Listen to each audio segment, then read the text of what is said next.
이제 지난 한 주 동안 이렇게 쭉 흐름을 보면은 예수님께서 예루살렘으로 가시는 길에서 일어나는 일들인데, 이제 특히 이제 15장, 16장 하고 이제 오늘 17장 온 거거든요. 그래서 15장, 16장에서 예수님이 이제 그 세리와 죄인들과 함께 이렇게 있으니까 바리새인과 서기관들이 막 수군대면서 불평해요. 그러니까 그 바리새인과 서기관들을 향해서 예수님께서 이제 세 가지 비유를 말씀하시죠. 세 가지. 기억나나요? 묵상을 안 했으면은 아예 기억이 없겠죠. 세 가지 비유를 말씀하세요. 유명한 비유죠. 잃은 양을 되찾은 목자의 비유, 잃은 동전을 찾은 여자의 비유, 그리고 집 떠나간 둘째 아들을 다시 만나고 집 안에서 또 잃어버린 첫째 아들을 되찾는 그 아버지의 비유, 이런 비유들을 말씀하시죠. 그리고 나서 이제 16장에서는 제자들에게 또 불의한 청지기의 비유를 말씀해 주십니다. 그래서 불의한 청지기의 비유를 통해서 이제 너희의 미래를 준비하는 지혜로운 삶을 살아야 한다라고 말씀하시죠. 미래를 준비하는 게 뭐냐? 하늘의 보물을 쌓는 삶이다. 하늘의 보물을 쌓는 삶이 뭐냐? 가난한 자를 돕는 거다. 이렇게 이제 예수님께서 말씀하세요. 근데 그걸 이제 지금 예수님이 세리와 죄인들과 함께 있고 제자들 곁에 당연히 있고, 그걸 또 그 주변에 또 바리새인, 서기관들, 이런 사람들이 다 있는 상황이에요. 근데 예수님께서 이 이야기를 하실 때 바리새인들이 예수님을 비웃어요. 그래가지고 예수님께서 또 비유를 하나 말씀하시는데, 부자와 나사로의 비유, 이걸 말씀해 주세요. 이걸 통해서 아주 무서운 경고를 하시는 거죠. 너희가 지금 이 부자와 같다라는 거예요.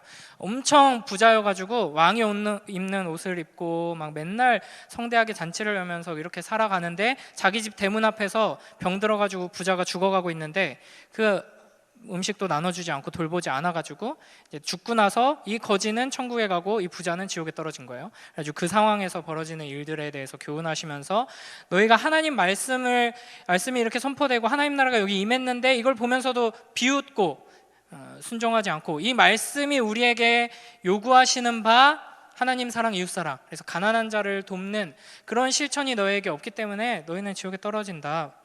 하나님 말씀에 순종해라. 이런 이제 예수님의 경고의 말씀이 이제 펼쳐지죠. 그리고 나서 다시 이제 17장에 오면서 제자들에게 예수님께서 말씀하시는 겁니다.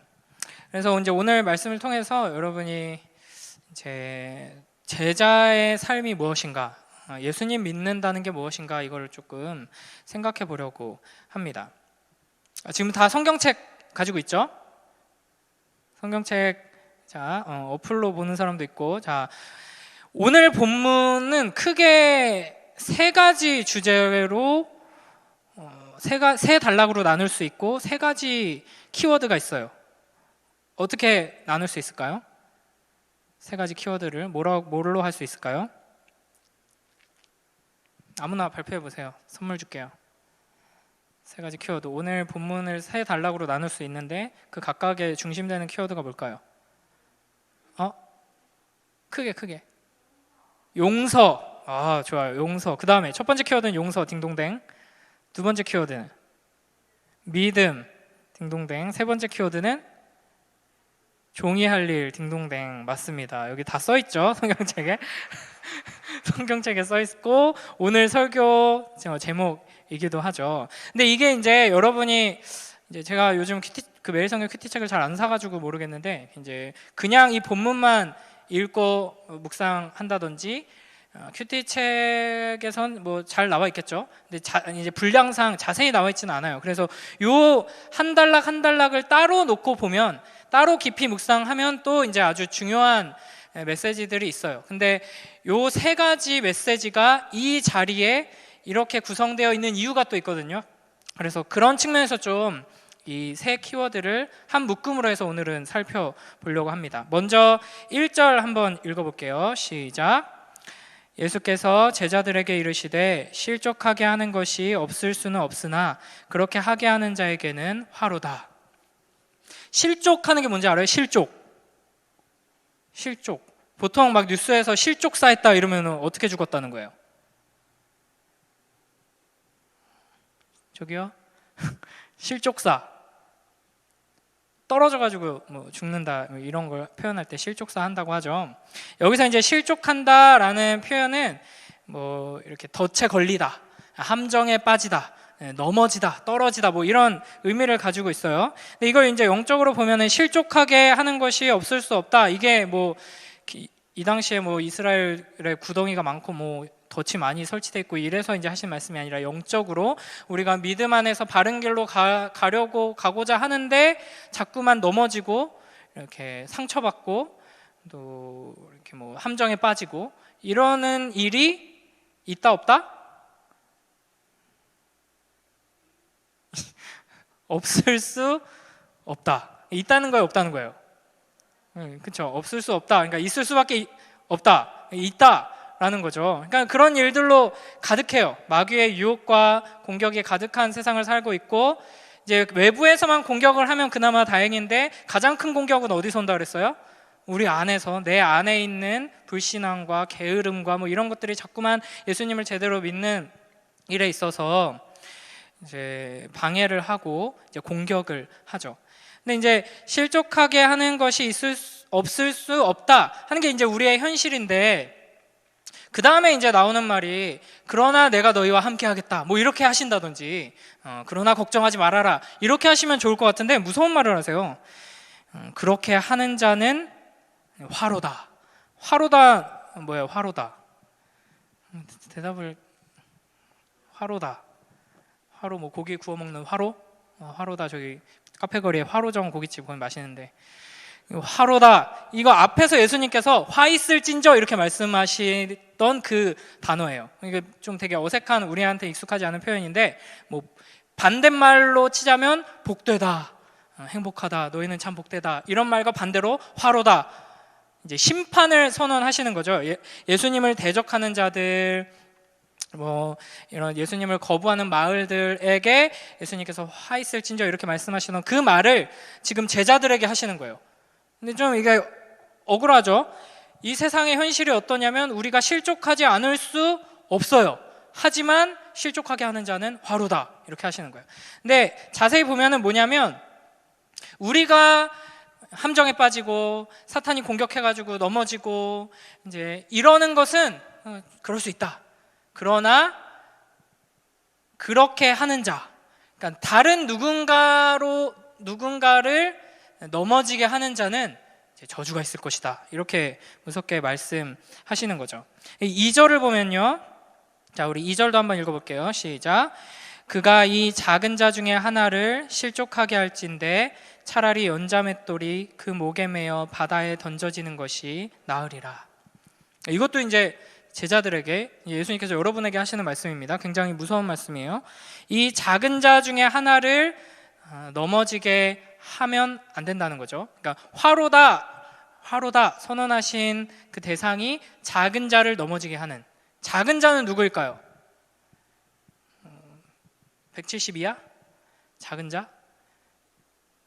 작은 자는 이제 통틀어서 연약한 사람들, 뭐 어린이를 이야기하기도 하고요. 뭐 가난한 사람들, 연약한 사람들, 믿음이 조금 이제 아직 약한 사람들, 뭐 이런 사람들을 통틀어서 작은 자라고 표현을 하시는데 그 작은 자 중에 한 명이라도 너희가 넘어지게 한다라고 하면 그러니까 우리가 걸림돌이 되는 거죠. 그 작은 자들을 도와주고 보듬어주고 이끌어주고 이렇게 해야 되는데 오히려 작은 자가 나 때문에 믿음이 흔들리고 뭐야 예수님 믿는다는 게 뭐 저런 거였어? 뭐야 저게? 이렇게 하면은 어떻게 된다고요? 연자맷돌이 그 목에 매어 바다에 던져지는 것이 낫다. 이것도 무서운 말이에요. 이제 계속 무서운 말 연속이에요. 연자맷돌이 뭘까요? 연자맷돌. 그 맷돌을 돌리는 손잡이를 뭐라 그러는지 알아요? 어이가 없네. 그 어이죠. 근데 그거를 목에 메고 바다에 던져지면 어떻게 될 것 같아요? 저 꼬르륵 하고 들어가겠죠. 보통 이제 조폭들이 사람 이제 죽일 때 몸 묶은 다음에 거기 돌 매달라가지고 바다에 던지잖아요.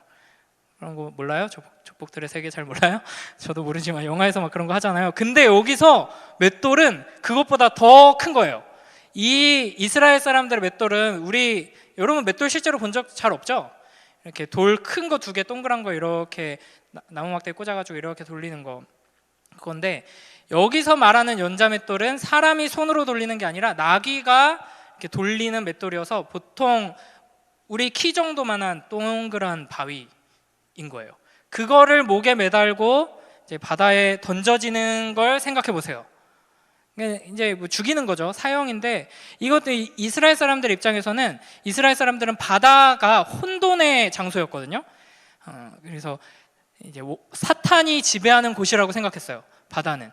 근데 이제 그런 바다를 예수님께서 통제하시니까 사람들이 엄청 두려워하고 놀랬던 건데, 그 바다에 사람을 던져가지고 죽인다 하는 것은 그냥 죽여버린다가 아니라 지옥으로 던져버린다, 이런 이미지를 갖고 있는 거예요. 굉장히 무서운 거죠. 그러니까 작은 자 한 사람을 넘어뜨리면 이렇게 무섭게 죽여버릴 거야, 그러니까 조심해가 아니라 이렇게 무섭게 죽는 게 차라리 낫다 할 정도로 지금 무섭게 경고를 하고 계시는 거예요. 자, 우리 주위에도 작은 자들이 많이 있습니다. 뭐 여러 가지로 연약한 사람들, 쉽게 넘어지고 상처 입고 하는 사람들이 많죠. 이게 굉장히 계속 무섭다고 하는 이유가, 저는 진짜 너무 무서웠거든요. 이 본문뿐 아니라 앞에 이제 제자도에 대해서 예수님이 나를 따라오려거든, 나의 참된 제자는 하나님의 백성이라면 이래야 한다라고 말씀하시는 걸 이제 들을 때마다 전 너무 무서웠어요. 큰일 났네, 나 제자 아닌 것 같은데, 이러면서 너무 무서웠는데, 이 말씀도 여러분, 작은 자 한 사람이라도 우리 때문에 걸려 넘어지면은 이렇게 이제 무섭게 심판한다라고 지금 경고하시는 거잖아요. 지금 요즘 우리가 사는 이 시대에 어때요? 예수님 믿는 사람들 덕분에 그래도 세상 사람들이 예수님이 참 좋은 분이라는 거를 많이 알아가는 모습이 잘 보이고 있나요? 정반대죠. 뭐 나는 아닌데요, 뭐 이럴 수도 있지만, 예수님 믿는다라는 사람들, 교회라고 이름 짓고 모이고 있는 사람들 때문에 많은 사람들이 막 분노하고, 그런 사람들 때문에 예수님이 욕먹고, 그쵸? 그래서 그 사람들 때문에 이제 그 예수님을 모르고 믿지 않는 사람들이 예수님께 나아오는 길에 교회가, 예수님 믿는 사람들이 장애물이 되고 함정이 되고 덫이 되고 있는 상황이죠.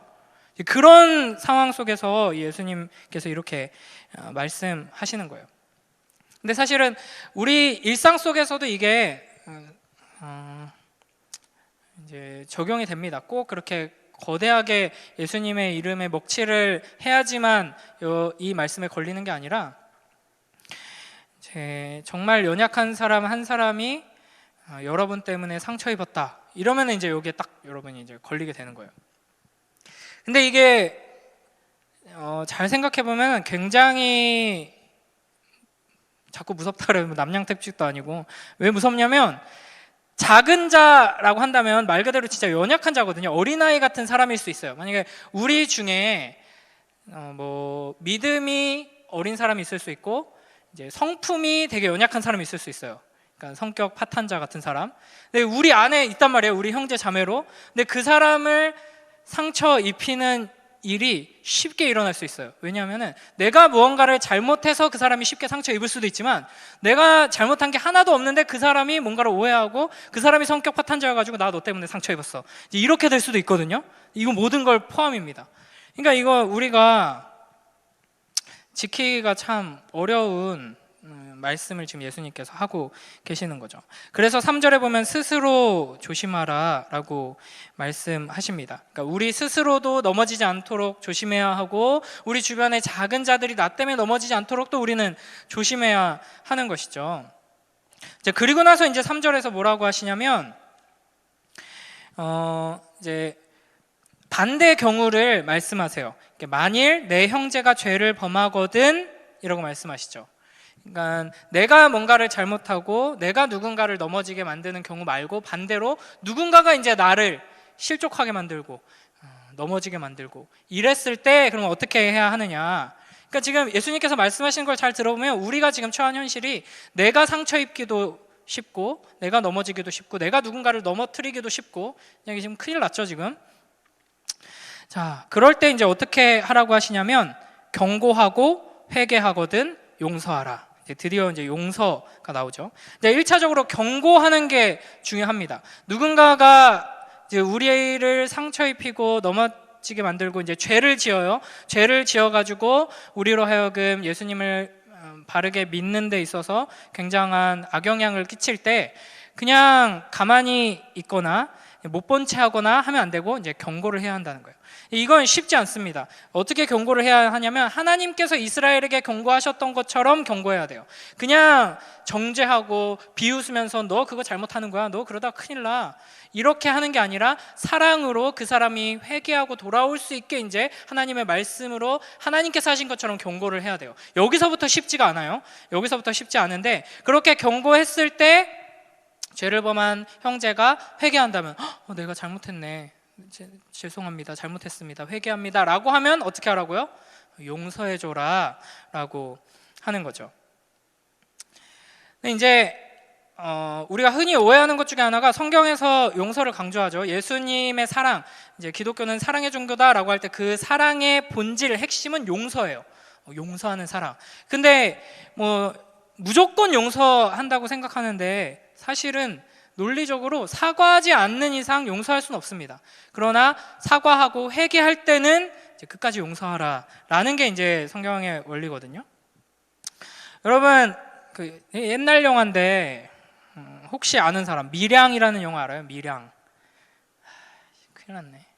여러분이 좋아하는 이제 영화 목록을 저한테 좀 보내주세요. 드라마랑 그런 걸 좀 봐야지. 이거 뭐 밀양 몰라가지고 큰일 났네요. 전도연이 누군지 알아요? 큰일 났네. 그 이제 유명한 영화인데 또 유명한 소설을 원작으로 한 우리나라 영화예요. 이제 이청준이라는 작가의 벌레 이야기라는 소설을 원작으로 한 우리나라 한국 영화 중에서 아주 손에 꼽히는 명작 영화 중에 하나인데 그 기독교 신앙에 대하여서 아주 심도 깊게 다루는 영화거든요.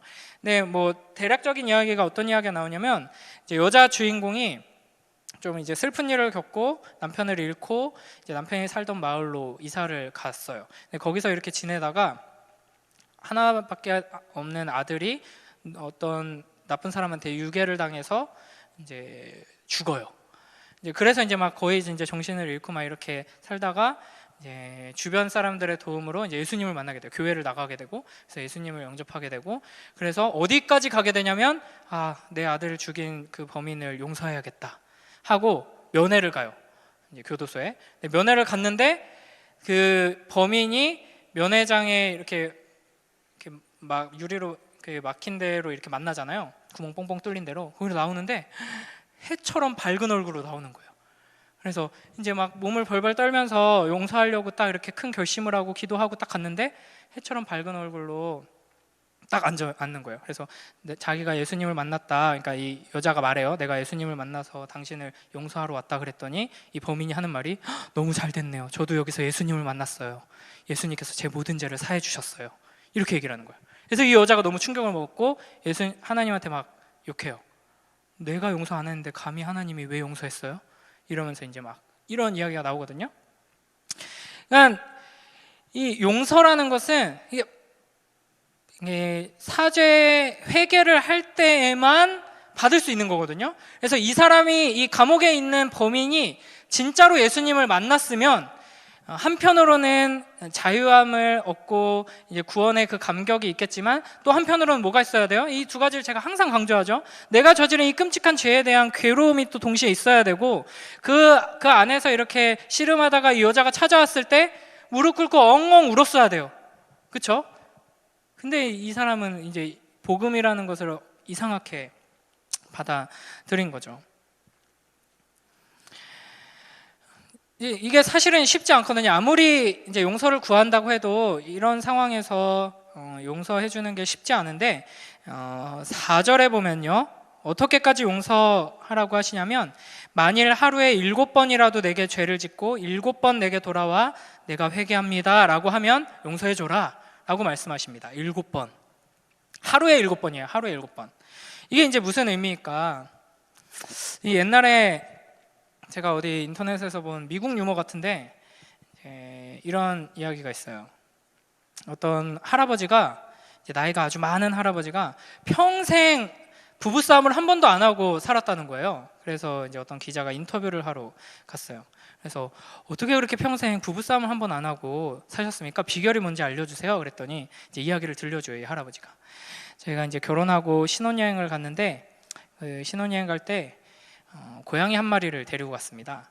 근데 이제 신혼여행 가서 이제 밤에 이제 침대에 딱 올라가서 누웠는데 고양이가 펄쩍 뛰어오르더니 저희 아내를 깨문 거예요. 그래서 아내가 안 돼! 이러면서 고양이를 밀어내면서 하나 이러더래요. 근데 이제 고양이가 말을 안 듣고 또 펄쩍 뛰어올라서 아내를 콱 깨문 거예요. 그래서 또 밀어내면서 둘 이런 거예요. 근데 이 고양이가 어떻게 했겠어요? 또 뛰어올라서 아내를 콱 물었어요. 했더니 아내가 갑자기 가방을 찾아서 가방에서 총을 꺼내더니 고양이를 빵빵빵빵 쏴서 죽였어요. 그리고 셋 이러는 거예요. 그래서 깜짝 놀라가지고 당신 지금 뭐 하는 거예요? 아무리 그래도 어떻게 고양이를 쏴 죽일 수가 있어요? 이랬더니 아내가 하나.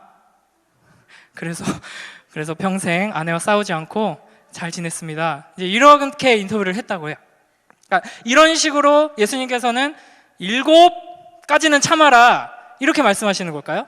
그러니까 성경에서 보면 7이라는 숫자는 보통 완전수를 표현하죠. 그래서 이 비슷한 말씀을 하신 마태복음을 보면 마태복음 18장 22절을 보면 베드로가 내가 형제가 나한테 잘못하면 몇 번이나 용서해 줘야 됩니까? 라고 예수님께 물어보거든요. 근데 예수님이 뭐라고 대답하셨을까요? 7 곱하기 70까지 용서해라 라고 하시거든요. 몇이에요? 7 곱하기 70 490. 이건 490까지 용서하라는 거예요. 이거는 계속 용서하라는 거예요. 끝까지 용서해라. 이제 완전한 수, 완전한 용서 곱하기 완전한 수거든요. 특히 이제 하루에 7번 회개해도 용서해라 라고 이제 하시는 거는 진짜 끝까지 계속 그냥 무조건 용서해. 회개하면은 계속 그냥 용서해 라는 가르침이에요. 여러분 한번 생각해 보세요. 어떤 사람이 나한테 큰 잘못을 했어요. 근데 내가 경고를 했어요. 너 그거 진짜 잘못하는 거야. 너 그러면 안 돼. 그러니까 사랑을 담아서 그렇게 했더니 미안해. 내가 실수했어. 내가 다시는 안 그럴게. 그러고 나서 이제 몇 시간 있다가 또 똑같은 일을 해요. 또 경고를 해요. 또 회개를 해요. 그게 하루에 7번 반복된다. 그러면 그 사람의 진정성이 여러분 믿을 수 있겠어요? 회개 말로만 하는 것처럼 보일 수밖에 없잖아요. 그렇죠? 이제 그럼에도 불구하고 이제 용서해라. 회개한다면 용서해라. 라고 말씀하시는 겁니다. 이게 이제 어떻게 보면 자세히 생각하면 굉장히 어려운 일이에요. 7번이나 계속 용서해 줬는데 또 와가지고 잘못을 저지르고 또 회개한다. 이거는 아마 내가 계속 용서를 해주니까 호구로 보고 이거를 이용해 먹는다라고 느끼기가 쉽죠. 그러나 예수님께서는 그럼에도 불구하고 용서해라 라고 말씀하십니다. 그러니까 이게 이제 지금까지 쭉 살펴본 내용들이 예수님께서 이제 제자들에게 말씀하신 예수님의 제자라면 이래야 한다라는 말씀인 거예요. 스스로 넘어지지 않게 주의해야 하고 누군가 연약한 자들을 넘어뜨리지 않게 주의해야 하고 누군가 나한테 죄를 지어서 죄를 지으면 경고해줘야 되고 그래서 회개하면은 용서해줘야 되는데 하루에 7번씩 계속 회개해도 계속 용서해줘라 라고 하시는 거예요. 너무 어려운 일이죠. 그래서 5절에 사도들이 이렇게 말합니다. 자, 5절 함께 읽습니다. 시작. 사도들이 주께 여짜오되 우리에게 믿음을 더하소서 하니. 자, 이게 이제 사도들도 잘 파악한 거예요. 예수님 말씀을 듣다 보니까 와 이거 안 될 것 같은데 이거 어떻게 하지? 근데 그냥 듣고 한번 해보겠습니다. 열심히 해볼게요. 그렇게 해볼게요. 이렇게 할 수가 없는 게 이걸 잘 안 지키면은 연자맷돌을 목에 감고 바다에 던져버리는 게 차라리 낫겠다라고 할 정도로 무섭게 경고하시면서 이걸 강조하신 거거든요.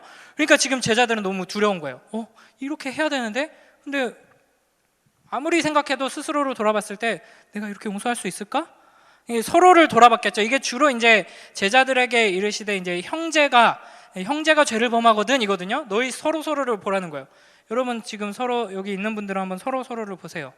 계속 나한테 잘못하고 또 용서를 구하고 할 때 계속 용서해 줄 수 없겠는데 쟤 한번 걸리기만 해봐 이런 생각 갖고 있는 상황에서 예수님이 이렇게 말씀하시니까 저 못하겠어요. 믿음을 더하여 주소서. 도와주셔야 됩니다. 믿음을 주셔야 됩니다. 우리 믿음으로는 이게 안 됩니다. 라고 이제 말하는 거죠. 굉장히 좋은 자세죠. 항상 이런 자세로 주님을 의지해야 된다고 했잖아요. 그렇죠? 내가 할 수 있다 이러면 안 되고 예수님 도와주세요. 예수님 의지합니다. 이제 이렇게 해야 되는데 예수님은 또 여기서 한 걸음 더 나가십니다. 그래, 내가 믿음을 더해주겠다. 나만 믿고 따라와라. 이렇게 하지 않으시고 6절에 뭐라 그러냐면 너희에게 겨자씨 한 알만한 믿음이 있었더라면 이 뽕나무더러 뿌리가 뽑혀 바다에 심겨라 했을 것이요 그것이 너희에게 순종하였으리라. 이 참 어려워요. 제가 이 본문 가지고 진짜 몇 날 며칠을 씨름했는데, 그러니까 겨자씨 한 알만한 믿음이 있었더라면 이라고 말씀하시잖아요. 믿음이 있다는 거예요, 없다는 거예요? 겨자씨 한 알만한 믿음이 있었으면 너희가 이제 이 놀라운 일을 할 수 있을 것이다. 지금 이 사람들한테 믿음이 있는 거예요, 없는 거예요? 좀 이게 막 헷갈려요. 어려워요. 근데 예수님이 강조하시는 바는 뭐냐면 이 제자들이 생각하는 믿음이란 무엇인가에 대한 개념이 잘못됐다 하는 거를 이제 교정해 주시는 거예요. 믿음이 더 있어야 된다, 더 커야 된다, 강해야 된다. 그래야지만 주님께서 우리에게 명령하시는 바를 이룰 수 있다 이렇게 생각하는 거예요. 그러니까 제자들 입장에선 믿음이 뭔가, 제가 지지난 시간인가도 계속 강조했었던 거죠. 믿음은 내가 무언가를 하는 힘이라고 이제 생각을 하는 거예요. 그런 측면이 전혀 없는 건 아니죠. 믿음이 이제 내가 믿고 결단하고 움직여야 하는 거예요. 하지만 이제 기본적으로 믿음이라는 것은 오히려 그 반대 측면으로 우리가 생각해야 된다고 했죠. 내가 더 힘내고 내가 더 노력하고 하는 게 아니라 나의 연약함을, 부족함을 이제 깨닫고 주님을 더 의지하는 것이 믿음의 본질입니다. 그러니까 믿음이 얼마나 크냐, 얼마나 강하냐, 얼마나 대단하냐 보다 중요한 것은 내가 누구를 바라보고 의지하고 있느냐, 내가 누구를 믿고 있느냐를 명확하게 하는 게 중요하다라는 거죠. 그런 측면에서 겨자씨 같은 믿음, 진짜 작은, 겨자씨 본 적 있어요? 거의 이제 체육 시간에 운동장에서 운동하고 돌아와서 이제 코딱지 팠을 때 그 정도 크기, 그 정도 크기의 씨앗이거든요. 근데 그런 쬐끄만 보이들락 말락하는 믿음만 있더라도 믿음이 있다면 그것으로 충분하다라는 말씀입니다. 그러니까 이게 이제 세상의 관점과 하나님 나라의 관점의 차이예요. 그러니까 뭔가 이런 위대한 일을 하려면 예수님께서 우리에게 요구하시는 하나님 나라 백성다운 이런 사랑과 용서를 실천하면서 살려면 큰 믿음, 강한 믿음이 필요하다라고 생각하고 이제 그걸 위해 노력하는 게 세상적인 방식인데, 그냥 작아도 상관없다. 믿음이 있다는 것이 중요하다. 그 믿음이 누구를 향하고 있는 것이냐, 이제 이게 중요하다 하는 것이죠. 그래서 이제 겨자씨라고 말씀하신 게 또 나름대로 의미가 있습니다. 그냥 작은 것으로 괜찮다라는 것만 강조하시려고 했다면 다른 작은 것들이 많잖아요. 근데 굳이 씨를 하신 이유가 있죠. 씨 안에는 생명력이 있기 때문입니다. 그러니까 하나님 나라가 우리 안에서 역사하는 방식이 이제 세상의 방식과 그런 점에서 다르다는 거죠. 우리는 뭔가 씨를 주님께서 우리에게 딱 주시면서 이걸로 이제 너희 하나님 나라의 위대한 일을 해라 그러면은 불안하잖아요. 잘 보이지도 않는데 이거 갖고 뭐 하지? 그래서 우리가 나름대로 이제 이거를 서랍에 넣어놓고 다른 걸로 바꾸죠. 뭔가 비슷하게 동그랗긴 한데 엄청 크고 무거운 거, 막 볼링공 같은 거 딱 들고 와가지고 제가 주님께서 주신 그 겨자씨 그것보다 훨씬 크고 이거 반짝반짝 빛나는 거 갖고 왔습니다. 막 이러면서 막. 근데 이제 그게 아니라는 거죠. 작은 씨의 그 생명력을 통하여서 이제 심겨지고 이제 썩어서 자라나는 방식으로 하나님 나라가 이루어진다 하는 겁니다. 그러면 이제 구체적으로 이 겨자씨와 같은 믿음, 이 참된 믿음이 무엇인가에 대해서 예수님께서 설명하시는 이야기가 마지막 7절에서 10절 말씀입니다. 자, 우리 7절부터 9절까지 한번 먼저 읽어봅니다. 7, 8, 9절 시작. 너희 중 누구에게 밭을 갈거나 양을 치거나 하는 종이 있어 밭에서 돌아오면 그더러 곧 와 앉아서 먹으라 말할 자가 있느냐? 도리어 그더러 내 먹을 것을 준비하고 띠를 띠고 내가 먹고 마시는 동안에 수종 들고 너는 그 후에 먹고 마시라 하지 않겠느냐? 명한 대로 하였다고 종에게 감사하겠느냐? 아멘. 이게 이제 이 당시의 문화를 이해해야 합니다. 이 당시에는 이제 노예가 있었죠. 이제 종이 있었습니다. 주인이 있어요. 근데 노예가 밖에서 이제 밭일하고 뭐 이렇게 일하고 이제 집에 돌아오면 뭐 해요? 집안일 해야 되죠. 주인 저녁 차려주고, 주인 저녁 먹을 동안 이제 막 다 서빙하고, 다 먹으면은 설거지하고, 뭐 설거지 하기 전에 자기 밥을 챙겨 먹든지 어떻게 하든지 먼저 바깥일 하고 집안일 하고 주인을 섬기고 이제 뭐 자기 걸 돌보겠죠. 근데 그런 일을 했다고 자기가 주인한테 어떤 칭찬을 들을까, 내가 어떤 보상을 받을까, 이런 걸 생각할까요, 안 할까요? 노예라면은 그거 그냥 당연히 하는 일이잖아요, 그렇죠? 그 말씀을 하시는 거예요. 너무 그냥 당연한 일 하는 거다. 그렇기 때문에 자, 10절 마지막으로 읽습니다. 10절 시작.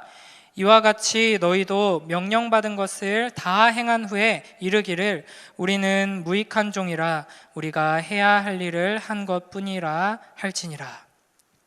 아멘.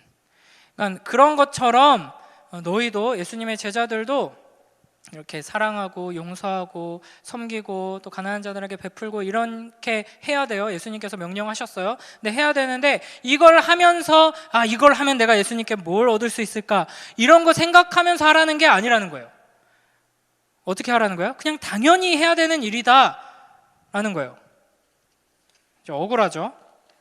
예수님 말씀 잘 듣고 배워가지고 예수님께서 명령하신 대로 사랑하면서 살고 용서하면서 살고, 그러면 뭔가 콩고물이라도 떨어질 걸 기대하고 나 지금 이 자리에 앉아있는 건데 이거 어떻게 된 거야? 큰일 났네. 예수님께서는 당연하게 노예가 주인을 섬기는 일을 하는 게 당연하듯이 너희가 그렇게 내 명령에 순종하는 거 당연하다 라는 겁니다. 근데 이제 이게 우리가 오해하지 말아야 되는 게, 노예는 그럴 수밖에 없어서 하는 거잖아요. 너희도 안 하면은 내가 그 연자맷돌에 목 감아가지고 집어 던져버릴 거야. 잠만 말고 해. 너 어쩌려고, 안 하면 어쩔 건데. 지금 이런 태도로 예수님께서 말씀하시는 게 아니에요. 그 반대예요. 사실은 어떤 거냐면, 자, 지금 예수님께서 명령하신 바가 뭐냐면, 이제 우리가 믿음을 가지고 뭘 순종해야 되냐면 작은 자가 실족하지 않게 해야 되고, 또 우리를 실족하게 하는 자들, 죄 지은 자들, 형제들, 그들도 사실은 작은 자죠. 그리고 나도 작기 때문에 상처 입고 또 넘어지는 거예요. 그런 작은 자들이 잘못했어, 용서를 구할 때 이제 용서해라 라고 이제 명령하셨고, 그러기 위해서 믿음이 필요하다고 하셨는데, 이제 그 믿음이 어떤 믿음이냐 하는 걸 지금 이 이야기를 통해 말씀하시는 거라 그랬죠. 이 믿음이 어떤 믿음이냐면, 내가 얼마나 무익한 자인가, 무쓸모한 존재이다 라는 것을 기억하면서 그런 나에게 주님께서 어떤 용서로 사랑해 주셨는가를 깨닫고 그것을 믿는 믿음, 그게 이제 참 믿음이고 겨자씨와 같은 믿음이죠. 그 믿음이 있다면 너희가 고민할 거 없다, 할 수 있다 라고 말씀하시는 겁니다. 그러니까 여러분, 우리에게 필요한 믿음이 뭐예요? 그러니까 여러분이 이 말씀대로 순종하기 위해서 노력하다 보면은 어떤 취급을 받게 되냐면, 아까도 잠깐 얘기했지만 이제 호구 취급을 받게 될 겁니다. 여러분에게 뭐 죄를 짓고 잘못하고 이런 사람들이 여러분에게 용서를 구할 때 여러분은 계속 용서해 줘야 되는데, 누가 봐도 우리의 기준으로 봤을 때는 이 자식이 이제 나를 이용해 먹는구나, 내가 계속 용서해 주니까 계속 용서 구하면서 계속 똑같이 태도는 변하지 않고 계속 그 나쁜 짓 하고 또 용서 구하고 나쁜 짓 하고 용서 구하고 나를 아주 호구로 아는구나 라는 태도로 계속 대하게 될 수밖에 없어요. 그럼에도 불구하고 용서해 주라 라는 거죠. 왜? 내가 지금 여러분이 우리가 하나님 앞에 하고 있는 일이 바로 그거고 하나님께서 우리에게 베풀어 주시는 사랑이 바로 그거기 때문이에요. 그래서 예전에 재작년이었나? 작년이었나? 제가 설교 제목이 호구의 사랑이었던 적이 있었거든요. 여러분, 이 온 우주를 통틀어서 가장 위대한 호구가 누구예요? 굉장히 불경한 말처럼 들릴 수도 있는데 영광스러운 말입니다. 가장 위대한 호구, 호구 중에 호구, 흑우 오브 흑우가 바로 우리 여호와 하나님이시죠. 왜요? 여러분이 일주일 내내 하나님 믿고 살다가 뻔뻔스럽게 이 자리에 와가지고 주님 회개합니다, 잘못했습니다 하면서 또 이제 말씀에 귀 기울이고 있잖아요. 주님 어떻게 하세요? 야, 수가 다 보인다, 너 이제 그만해라. 489 막 이렇게 안 하신단 말이에요. 그래 잘했어 이렇게 하신단 말이에요. 왜냐하면 하나님의 호구기 때문에. 그 사랑을 우리가 계속 받고 있어요. 우리가 받은 사랑이 그거예요. 그러니까 여러분은 여러분 주변에 여러분의 가족들에게, 공동체에게, 친구들에게 어떤 사랑을 베풀어야 되는 거예요? 호구의 사랑을 베풀어야 한다 하는 겁니다. 그러니까 이걸 깨닫는 게 믿음이에요. 그래서 그때 이제 호구의 사랑의 결론과 사실은 이제 동일합니다. 여러분 위대한 호구가 되시길 주님의 이름으로 축복합니다. 사실 내가 엄청 큰 사람이 돼야지만 너그럽게 저 자식이 나를 이용해 먹고 저 자식이 자꾸 저렇게 하는 걸 내가 참아내줄 수 있다? 안 돼요. 여러분은 위대해질 수 없습니다. 그러나 우리가 받은 그 사랑이 무엇인지를 깨달으면 이게 가능해지는 거예요.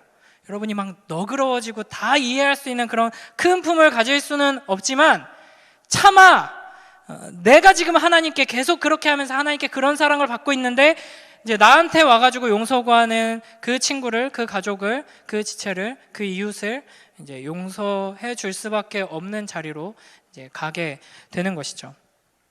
그래서 여러분 끝까지 우리를 용납해 주시고 용서해 주시고 사랑해 주시는 하나님을 바르게 의지하고 믿고 그 하나님을 닮아서 이 예수님께서 말씀하신 이 사랑과 용서의 자리로 나아가는 여러분이 되시길 주님의 이름으로 축원합니다. 그래서 여러분이 예수님을 잘 믿으면 잘 믿을수록 여러분이 학교에서 쟤는 예수님 믿는 교회 다니는 아이라더니 정말 성실하고 공부도 잘하고 인싸고 성격도 좋고 멋진 것 같아. 이런 평가를 받는 것도 참 좋아요. 그렇게 되는 사람들이 많이 있었으면 좋겠어요. 그러나 이제 그럴 능력을 갖춘 사람이 많지 않죠. 대부분 그렇죠. 여러분이 이제 받아야 하는, 여러분 주변의 이웃들에게, 학교에서 친구들에게 받아야 하는 가장 영광스러운 훈장은 야, 쟤 호구야, 호구. 야, 쟤한테 뭐 하면은 다 그냥 다 이해해주고 다 용서해주고. 좀 뭐 심한 표현 할게요. 요즘 방송 때문에 제가 자꾸 이제 말을 가리게 되는데 뭐 어차피 보는 사람 없지만 야, 쟤 병신이야, 병신. 이 소리를 듣는 거 하나님께서 당하셨던 그 조롱과 비슷해요. 예수님께서 당하셨던 그 조롱 여러분이 당하면은 그런 여러분을 보면서 아, 하나님의 사랑이 이런구나, 이런 거구나 라는 걸 이제 드러내게 되는 겁니다. 그게 바로 하나님의 영광을 드러내는 삶이에요. 여러분이 진짜 막 공부도 잘해, 막 친구 교우 관계도 엄청 좋아, 막 성격도 좋아, 막 뭐 잘 쏘고 막 이래가지고 막 여러분이 막 교회도 열심히 다니고 나중에 막 좋은 학교 가고 막 이래서 걔 역시 교회 다니고 막 그러더니 성공했어. 이게 이제 안 좋은 게 아니에요. 이것도 너무 좋은 거예요. 여러분 중에 그런 사람들이 많이 나오길 진심으로 바라고 기도합니다. 그러나 이제 사실은 그거는 하나님께서 우리에게 그렇게 되라라고 명령하신 적은 없어요. 하나님께서 은혜로 또 몇몇 사람들은 그런 방식으로 하나님이 진짜 대단한 분이시다라는 것을 많은 사람들에게 알리도록 사용하시기도 하지만 주로 우리를 끌고 가시는 메인 루트는 어디냐면 호구의 길인 것이죠. 여러분이 계속 이렇게 퍼주고, 특히 이제 여러분 주변에 연약한 친구들이 있을 거예요. 약한 친구들, 도움이 필요한 친구들, 그런 친구들을 무시하고 거부하지 마세요. 오히려 그런 친구들한테 가서 도움을 주고 사랑을 베풀고 부드러운 말, 다정한 말 한마디를 하고, 그러면서 이제 여러분이 이제 대표적인 우리 학교의 호구로 등극하는 순간 하나님이 얼마나 크고 아름다우시고 영광스러운 분이신지가 이제 드러나게 됩니다. 지금 당장은 뭐 여러분이 그런 호구짓을 몇 번 한다고 해서 막 믿지 않는 친구들이 막 교회로 몰려오고 하나님의 영광 돌리고 이런 건 아니에요. 그런 건 아니지만 여러분이 그런 자리로 간다는 것이 바로 십자가의 길을 따라간다는 것이고 주님을 닮아간다는 것이고 하나님 사랑, 이웃 사랑을 실천한다는 것에 가장 이제 기초적인 본질적인 의미다라는 것을 기억하기 바랍니다. 여러분이 이 하나님을 만나고 이 하나님의 사랑을 깨닫고 이 사랑으로 실천하는 복된 주님의 자녀들 되길 주님의 이름으로 축복합니다. 자, 우리 마지막 함께 찬양하며 기도하도록 하겠습니다. 아까 했던 찬양, 우리 오직 예수뿐이네 함께 찬양하도록 하겠습니다.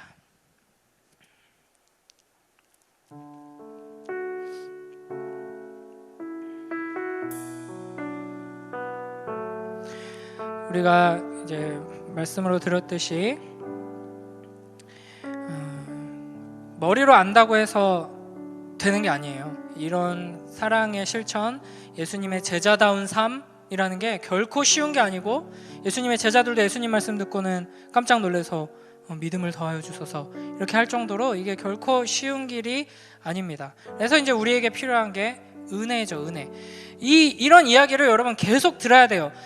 예수님께서 우리에게 요구하시는 그 삶의 자리가 얼마나 힘든지, 그냥 마냥 저냥 이렇게 주일에 한 번씩 예배 자리에 나와서 찬양 입술 딸싹딸싹 몇 번 하고 기도 몇 번 따라하고 지루한 설교 억지로 이렇게 잠깐 졸았다가 깼다 하면서 이렇게 들어주고, 그래서 처음하고 마지막만 대충 기억나지만 그래도 잘 기억나는 척하고 막 이러면서 이렇게 살아간다고 해서 그리스도인의 삶이 될 수 있느냐? 없습니다. 예수님께서 굉장히 무서운 말씀 최근에 많이 하셨는데, 여러분 천국은 이렇게 우리들이 우르르 막 어깨동무하고 룰루랄라 하면서 막 스머프들 막 신나게 가는 그런 길이 아니에요. 좁은 문이고 좁은 길이에요. 많이 들어갈 수 없습니다. 여기 많이 앉아있는데 오랜만에 솔직히 말해서 여러분 여기 있는 사람 다 같이 행복하게 들어갈 수 있는 길 아니에요. 아니고 좁은 문 좁은 길입니다. 자기 십자가를 지고 예수님을 따르는 자만이 여러분이 지금 알고 있는 그 하나님 나라 갈 수 있습니다. 그래서 이걸 여러분 계속 들으면서 여러분의 한계에 계속 부딪혀야 돼요. 큰일 났네. 내가 대충 그래도 천국이 뭔지, 죄가 뭔지, 하나님 나라가 뭔지, 예수님이 누군지 대충 들어서 알고 있는데 점점 더 자세히 배우면 배울수록 나는 해당이 안 되겠는데? 에이씨, 이제 다음 주부터 교회 오지 말아야지. 이런 게 아니라 은혜를 구해야 돼요. 주님 은혜를 구합니다. 주님 나를 붙들어 주시옵소서. 나를 하나님의 제자다운 삶으로 인도하여 주시옵소서. 예수님을 닮게 하여 주시옵소서. 하나님의 사랑이 얼마나 큰지 내가 깨닫게 하여 주시옵소서. 감격하게 하여 주시옵소서. 나의 눈을 열어 주시옵소서. 나를 지금도 사랑하셔서 나에게 말씀하시고 나와 함께 하시는 그 주님을 내가 보게 하여 주시옵소서. 여러분 매일매일 이렇게 간절히 구해야 합니다. 우리 이 시간 이런 마음으로 함께 은혜 아니면 살아갈 수 없네 이렇게 찬양하며 나아가도록 하겠습니다.